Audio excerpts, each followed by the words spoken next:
जब कोई इंसान हद से ज्यादा डेस्परेट होकर किसी के पीछे भागने लगता है तो उसकी कोई वैल्यू नहीं रह जाती। इसलिए जब मुझे पता चला कि जिस स्कूल ब्यूटी ने मुझे 99 टाइम्स रिजेक्ट किया था उसे असल में मुझसे लव एट फर्स्ट साइट हुआ था, लेकिन सिर्फ इसलिए क्योंकि वो अपने पसंद के लड़के से चेस किए जाने वाले प्रोसेस को एंजॉय करना चाहती थी, उसने मुझे बार बार रिजेक्ट किया। ये जानने के बाद मैंने डिसाइड किया कि अब मैं उसे और भाव नहीं दूंगा और मैंने अपने प्रोफेसर को फॉरेन स्टडी एक्सचेंज प्रोग्राम के लिए अप्लाई कर दिया। जाने से पहले मैंने सोचा कि जो खत्म करना है उसे पूरी तरह खत्म कर देना चाहिए, इसलिए मैंने लिन कैन्यू की बर्थडे पार्टी में उससे सारे रिश्ते तोड़ने का प्लान बनाया। लेकिन जब मैं वहां पहुंचा तो बर्थडे पार्टी पहले ही शुरू हो चुकी थी और प्राइवेट रूम के अंदर से जानी पहचानी आवाजें आ रही। लिu चेंचाओ अभी तक लेट कैसे है? कहीं वो कोई सरप्राइज तो प्लान नहीं कर रहा? उसने पहले ही 99 टाइम्स प्रपोज कर दिया है और अब 100 टाइम होने वाला है। लिन कैन्यू, अब तो तुम्हें उसे हाँ कह देना चाहिए ना। हाँ बिल्कुल, तुम भी तो उसे पसंद करती हो। अगर तुमने इस बार भी अपने होने वाले बॉयफ्रेंड को रिजेक्ट किया तो हो सकता है वो सच में भाग जाए। उन लड़कियों की छेड़छाड़ सुनकर लिन कैन्यू बहुत कॉन्फिडेंट लग रही थी। लिu चेंचाओ मुझे बहुत पसंद करता है, वो कहीं नहीं भागेगा। जब वो नेक्स्ट टाइम प्रपोज करेगा तब मैं उसे हाँ कह दूंगी। उसका ये ओवर कॉन्फिडेंट टोन सुनकर मुझे बहुत अजीब लगा। अब कोई नेक्स्ट टाइम नहीं हो। लिन कैन्यू को चेस करने के इन 2 सालों में मैंने अपनी सारी सेल्फ रिस्पेक्ट छोड़ दी थी। मैंने बाकी स्टूडेंट्स के ताने और मजाक को इग्नोर किया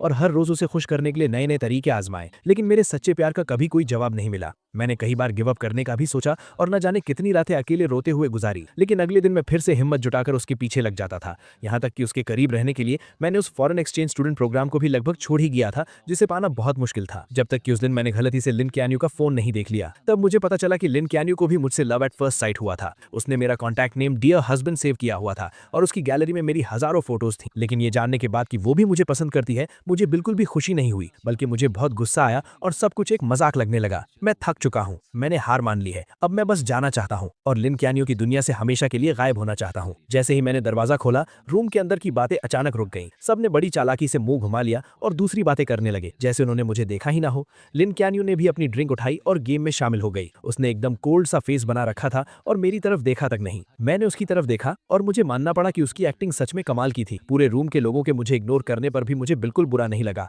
मैं चुपचाप जाकर कॉर्नर की एक खाली सीट पर बैठ गया। अगले 1 घंटे तक सब लोग आपस में बातें करते रहे और मजे करते रहे, लेकिन मैं वहीं बैठकर अकेले अपना फोन चलाता रहा, जैसे कि मैं वहां हूं ही नहीं। पहले जब भी लिन कैन्यू सामने आती थी तो मैं किसी भी तरह उसके पास जाने का मौका ढूंढता था और उसका अटेंशन पाने के लिए अलग अलग टॉपिक्स पर बात करता था। इस बर्थडे पार्टी के लिए भी मैंने उसे बहुत मनाया था और कई लोगों से सिफारिश करवाई थी, तब जाकर उसने मुझे इन्वाइट किया था। नॉर्मली जो चीज इतनी मुश्किल से मिले उसकी ज्यादा कद्र होनी चाहिए, लेकिन मेरा ये रिलैक्स्ड एटीट्यूड देखकर ऐसा लग रहा था जैसे मुझे उसके बर्थडे की कोई परवाह ही नहीं। मेरा ये पहले से एकदम अलग और कोल्ड बिहेवियर देखकर लिन कैन्यू आखिरकार खुद को रोक नहीं पाई और उसने छुप छुप कर मुझे कई बार देखा। बर्थडे सॉन्ग गाने और केक काटने के बाद जल्द ही गिफ्ट देने का टाइम आ गया। मैंने सबका वेट की कि सब अपने गिफ्ट्स दे दें। फिर मैं आराम से खड़ा हुआ और अपने बैग से कैलेंडर निकालकर उसे दे दिया। वहां मौजूद सभी लोग हैरानी से मुझे देखने लगे, क्योंकि वो कैलेंडर बस एक हाथ के साइज का था और उसमें सिर्फ 30 पेजेस थे। वो देखने में बहुत ही सस्ता लग रहा था। मुझे फर्क नहीं पड़ा कि बाकी लोग क्या सोच रहे हैं। मैंने बस लिन चैनियो की तरफ देखा और आराम से कहा, लिन चैनियो, आज से तुम हर दिन इसका एक पेज फाड़ना। जब तुम आखिरी पेज पर पहुंचोगी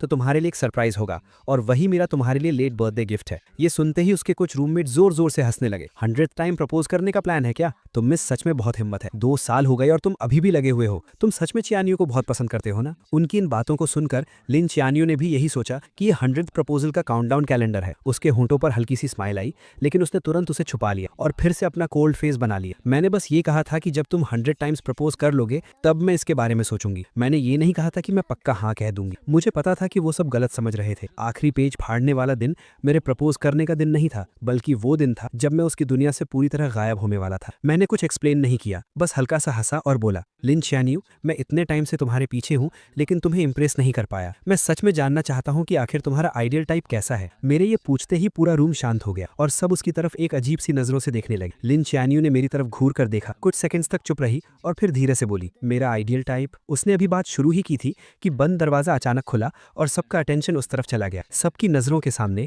जू यानशु एक बहुत ही ब्यूटीफुली पैक्ड बॉक्स लेकर अंदर आई। लिन चियानियो के चेहरे पर एक प्यारी सी स्माइल आ गई। Happy birthday चियानियो। लिन चियानियो की नजरें इस विश के साथ जू यानशु पर टिक गई। उसने अपनी उंगलियों से धीरे से टेबल को नॉक किया और अपनी अधूरी बात पूरी करते हुए बोली, मेरा आइडियल टाइप बेशक एक चेयरफुल और क्लीन लुक वाला हैंडसम गाय है। दरवाजे से अंदर आते ही ऐसी बातें सुनकर जू यानशु के चेहरे पर खुशी आ गई। वो जल्दी से उसके पास गई, अपना केयरफुली प्रिपेयर्ड गिफ्ट उसे दिया और उसे वहीं पर ओपन करने की जिद करने लगी। पल भर में ही सबका ध्यान भटक गया और किसी ने उस टॉपिक पर आगे बात नहीं की। उन दोनों को लोगों से घिरा हुआ देखकर मैंने कोई उदासी नहीं दिखाई, बल्कि मैं बहुत ही कामली वापस अपनी जगह पर जाकर बैठ गया। पूरी रात लिन चानियो जहाँ भी गई, जू यानशु हमेशा उसके साथ रही। वो दोनों हंस बोल रहे थे, एक दूसरे की ड्रिंक्स शेयर कर रहे थे और एक ही केक का पीस खा रहे थे। मैं चुपचाप उनकी ये क्लोजनेस देखता रहा और मेरे दिमाग में कई पुरानी यादें ताज़ा हो गई। हालांकि लिन चानियो किंगडा की स्कूल ब्यूटी है और उसके बहुत चाहने वाले हैं, लेकिन वो हमेशा लड़कों से दूर ही रहती है। उसका इकलौता एक्सेप्शन जू यानशु है, जिसके साथ वो बचपन से बड़ी हुई है। वो उसके बिखरे बालों को सेट करती है, क्लासेस में उसके साथ बैठती है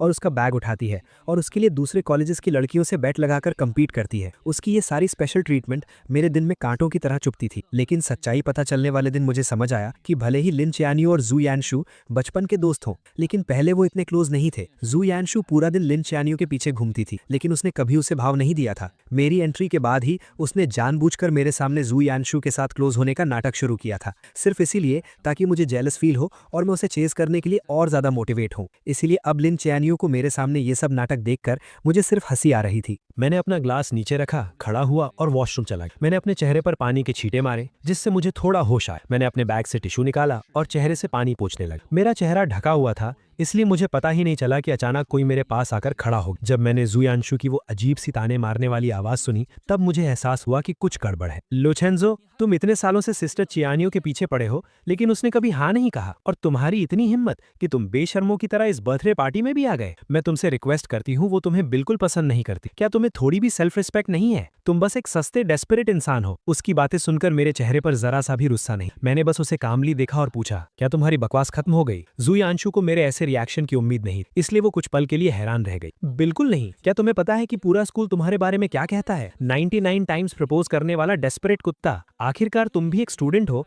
क्या तुम्हें अपनी इज्जत की कोई परवाह नहीं है? कोई भी देखकर बता सकता है कि सिस्टर चियानियो मुझे पसंद करती है। तुम अपनी ये अंधी आंखें खोलकर क्यों नहीं देखते? उसका ये बदतमीजी भरा रवैया देखकर भी मुझे कोई फर्क नहीं पड़ा। मैंने बस अपनी नजरें उससे हटाकर उसके पीछे की तरफ कर ली और कहा, इससे पहले कि तुम और गालियां दो, अपने पीछे देख लो। मेरी नजर का पीछा करते हुए जू यानशु अजीब सा मुंह बनाकर पीछे मुड़ी और सामने दरवाजे के बाहर लिन चियानियो खड़ी थी। ऐसा लग रहा था कि वो काफी देर से वहां खड़ी थी और शायद उसने अभी अभी जो कुछ हुआ वो सब देख लिया था। ये सोचते ही जू यानशु अचानक घबरा गई। उसके चेहरे पर तुरंत वो बेचारी और मासूम सी एक्टिंग वापस आ गई और उसका सारा एटीट्यूड गायब हो गया। वो जल्दी से उसके पास गई, उसका हाथ पकड़ा और घबराते हुए एक्सप्लेन करने लगी, सिस्टर चियानियो, आपने जो देखा वैसा कुछ नहीं है। ये लूचेंजू था। पहले इसी ने मुझे परेशान किया, लेकिन लिन चियानियो को जैसे कोई फर्क नहीं पड़ा। उसने अपनी आंखों से जू यानशु को मुझे बेइज्जत करते देखा था, फिर भी उसने ऐसे बिहेव किया जैसे उसने कुछ देखा ही ना हो। उसने मेरी तरफ एक नजर देखा, फिर अपनी जैकेट उतारकर जू यानशु को पहना दी। बाहर बहुत हवा है, तुमने इतने कम कपड़े पहने हैं, कहीं तुम्हें ठंड न लग जाए। ये कहते हुए उसने उसका हाथ पकड़ा और वापस प्राइवेट रूम की तरफ मुड़ गए। जू यानशु ने भी इस रिएक्शन की उम्मीद नहीं की। ये देखकर कि लिन चियानियो को मेरे बेइज्जत होने से कोई फर्क नहीं पड़ा, जू यानशु का कॉन्फिडेंस और बढ़ गया। उसने बहुत प्राउडली पीछे मुड़कर मेरी तरफ देखा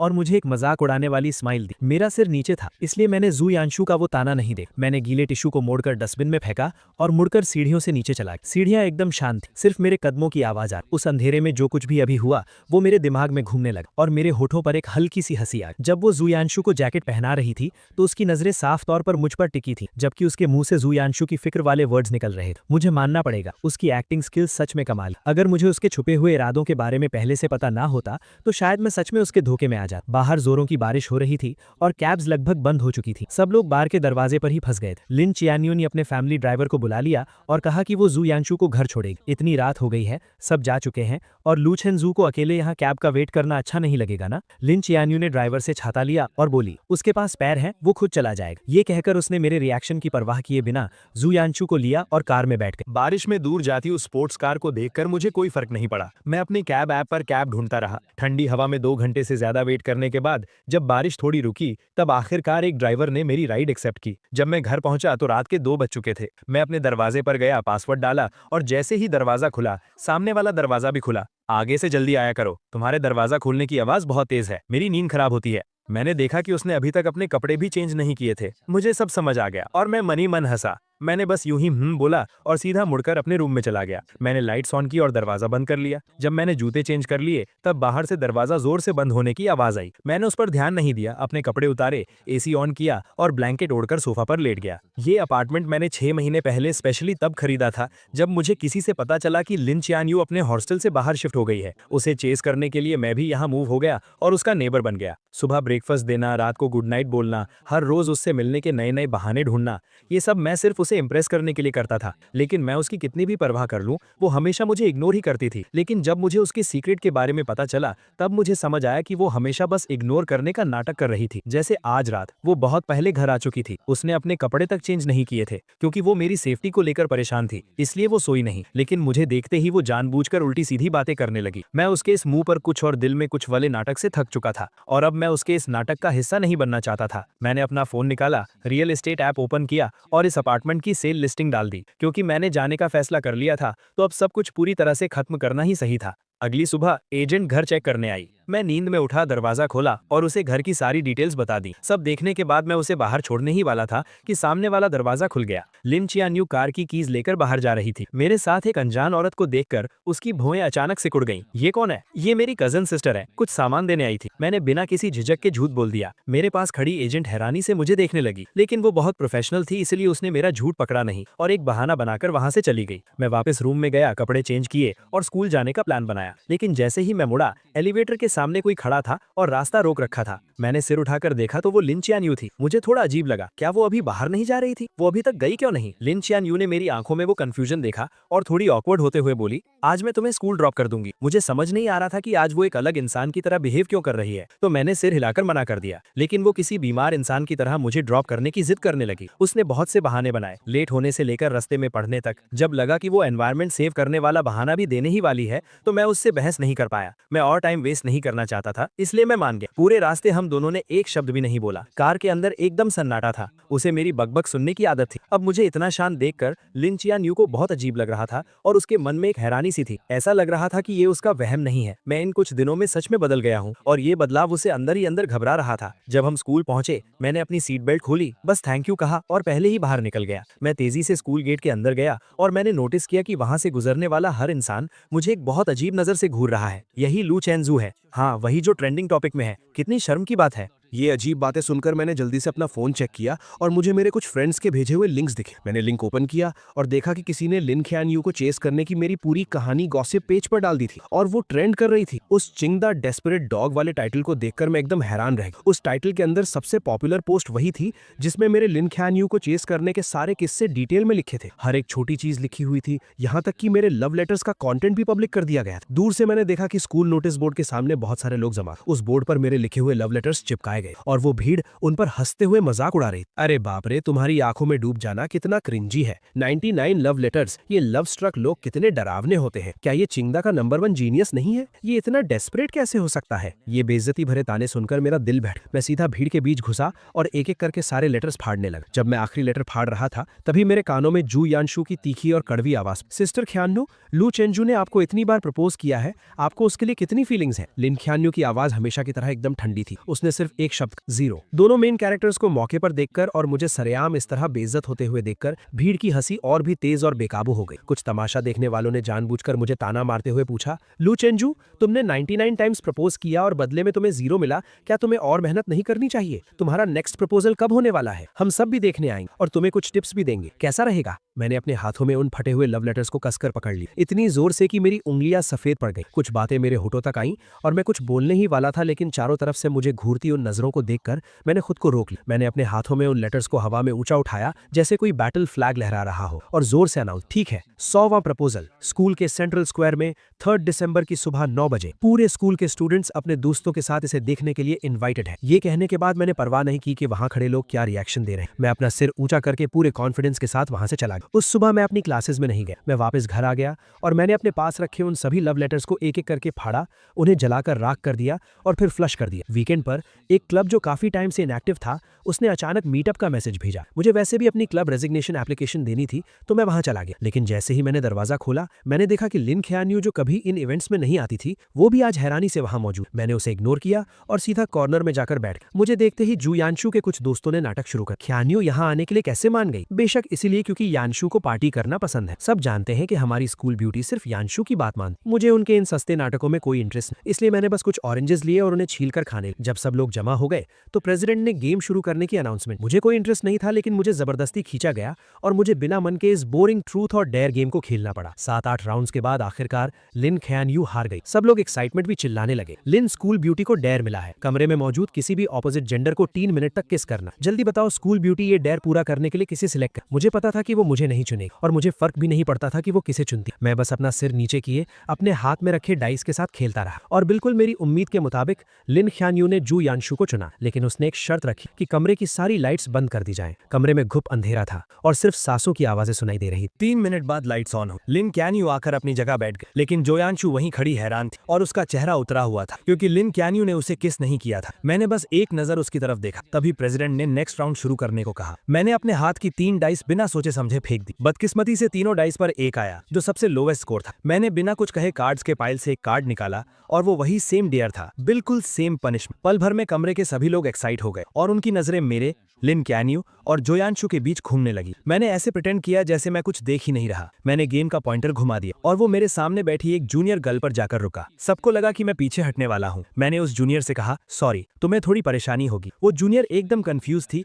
और बस खड़ी होने ही वाली थी कि अचानक लिन कैन्यू झटके से खड़ी हुई और उसने अपनी चेयर को लात मारकर गिरा दी। जब किसी को समझ नहीं आ रहा था कि क्या हुआ, उसने ठंडे स्वर में बात काटते हुए कहा, बहुत देर से खेल रहे हैं, मैं थक गई हूँ, अब ब्रेक का टाइम है ना। उसके रूममेट्स भी हाँ में हाँ मिलाने लगे, तो प्रेसिडेंट को मजबूरन पनिशमेंट को होल्ड पर रखना पड़ा। ब्रेक के दौरान कुछ लड़कियों ने कहा कि उन्हें भूख लगी। रूममेट्स तुरंत कमरे के लड़कों को नीचे खाने पीने का सामान लाने के लिए ले गए और उन्हें गए हुए 20 मिनट हो गए। उन्हें वापस आता ना देख प्रेसिडेंट और वेट नहीं करना चाहता था, इसलिए उसने गेम कंटिन्यू करने की अनाउंसमेंट की। मैंने अपना फोन नीचे रखा और चारों तरफ देखा। तब मुझे पता चला कि वो जूनियर वहां नहीं थी। सच कहूं तो लिन कैन्यू को छोड़कर वहां कोई भी लड़की नहीं थी। मुझे गेस करने की जरूरत नहीं थी, मुझे पता था कि ये लिन कैन्यू ने जानबूझकर किया है, लेकिन मैं उसके प्लान को सक्सेसफुल नहीं होने देना चाहता था। इसलिए मैंने अपने सामने रखा 500 ml का ग्लास उठाया और सबकी तरफ इशारा किया। मैंने जिस पार्टनर को सिलेक्ट किया था वो जा चुका, इसलिए गेम के रूल्स के हिसाब से मैं ड्रिंक खत्म करके अपनी पनिशमेंट पूरी करूंगा। ये कहने के बाद मैंने बिना कोई एक्सप्रेशन बदले पूरा ग्लास एक सांस में खत्म कर दी। लिन कैन्यू को उम्मीद नहीं थी कि मैं उसे चुनने के बजाय ड्रिंक पीना चूज करूंगा। उसका चेहरा तुरंत गुस्से से डार्क हो गया। उसने मेरी तरफ देखा जिसका चेहरा अब लाल हो रहा था और अपने हाथ में पकड़े डाइस को इतनी जोर से दबाया कि उससे आवाज आने लगी। आधे लोगों के चले जाने के बाद गेम में कोई मजा नहीं बचा था, इसलिए वो पार्टी वहीं खत्म हो गई। मैं नशे में झूमता हुआ सबके जाने का वेट करता रहा। फिर मैंने अपने बैग से क्लब रेजिग्नेशन एप्लीकेशन निकाली और प्रेसिडेंट को दे दी। दीवार के सहारे मैं नीचे जाने की कोशिश करने लगा। मैं सीढ़ियों के पास पहुंचा ही था कि मुझे धुंधला धुंधला जोयांशु दिखाई दी। मैं उसे इग्नोर करके साइड से निकलने ही वाला था कि उसने मेरा हाथ जोर से पकड़ लिया। उसकी आंखों में बहुत गुस्सा था। अभी लाइट्स ऑन होने के बाद तुमने मुझे उस अजीब नजरों से क्यों देखा था? मैं तुम्हें बता दूं, भले ही सिस्टर कैन्यो में मुझे किस नहीं किया, उसका भी एक रीजन था। वो मेरी रिस्पेक्ट करती है। उसकी बातें सुनकर मेरी हंसी छूटने ही वाली थी, लेकिन मुझे पता था कि इस वक्त मैं कुछ भी कहूं जोयांशु नहीं समझेगी, इसलिए मैंने बस अपना सिर हिलाया और कहा, तुम बिल्कुल सही कह रही हो। ये कहकर मैंने उसका हाथ छुड़ाया और जाने लगा, लेकिन जोयांशु ने मुझे और जोर से पकड़ लिया और लगातार मुझे गालियां देने लगी। हम दोनों के बीच धक्का मुक्की होने लगी। मेरे पैर वैसे ही लड़खड़ा रहे थे और उसके खींचने की वजह से मेरा बैलेंस बिगड़ गया। मैं सीधा पीछे की तरफ गिरा और उन ऊंची सीढ़ियों से नीचे लुढ़कता चला गया। जोयांशु भी घबरा गई और उसका बैलेंस बिगड़ गया, जिससे वो भी मेरे साथ सीढ़ियों से नीचे गिर गई। ऊपर से गिरने की आवाज सुनकर जो स्टूडेंट्स अभी ज्यादा दूर नहीं गए थे वो तुरंत मुड़े और वापस भागे। हम दोनों को इतनी बुरी तरह घायल देखकर सब घबरा गए। आखिर में लिन कैन्यू ने किसी को कॉन्टैक्ट किया और हमें अपने फैमिली हॉस्पिटल भेज दिया। चेकअप के बाद डॉक्टर ने बताया कि मेरी हड्डी क्रैक हो गई है और अगर टाइम पर सर्जरी नहीं हुई तो मैं हमेशा के लिए डिसेबल्ड हो सकता हूँ।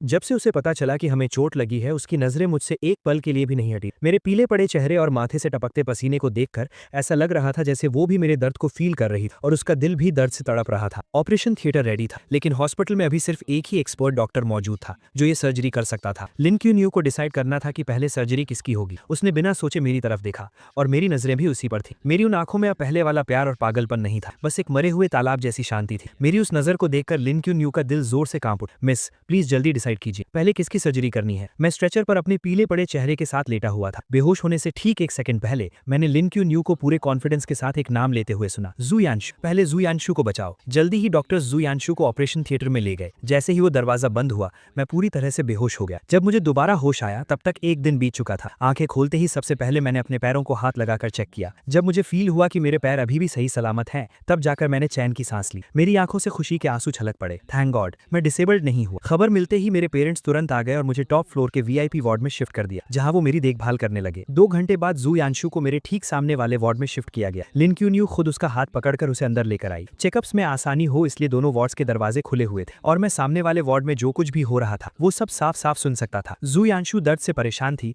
तो लिन क्यून्यू को अलग अलग बातों से उसका ध्यान भटकाने की कोशिश कर रही थी। हॉस्पिटल का खाना उसे पसंद नहीं आ रहा था तो लिन क्यून्यू खुद घर जाकर उसके लिए लाइट और हेल्दी खाना बनाकर लाई। वार्ड में खाली बैठे उसे बोर फील हो रहा था तो लिन क्यून्यू उसके टाइम पास के लिए अलग अलग मजेदार चीजें लेकर आई। इन 10 दिनों में वो दोनों इतने क्लोज हो गए कि नर्सेज भी गॉसिप करने लगी कि क्या हॉस्पिटल के डायरेक्टर को उनका होने वाला दामाद मिल गया है। मैं चुपचाप ये सब सुनता रहा और मैंने कोई दखल नहीं दिया, लेकिन मुझे अच्छे से पता था कि लिन क्यून्यू ये सब नाटक सिर्फ मुझे दिखाने के लिए कर रही है। आखिरकार मैंने इस वार्ड का दरवाजा सैकड़ों बार बंद किया था, लेकिन हर बार दरवाजा बंद होते ही कोई नर्स चेकअप के लिए आ जाती। ये कोई इत्तेफाक तो बिल्कुल नहीं। डिस्चार्ज वाले दिन मुझे बेसमेंट पार्किंग में वो दोनों फिर मिल गए।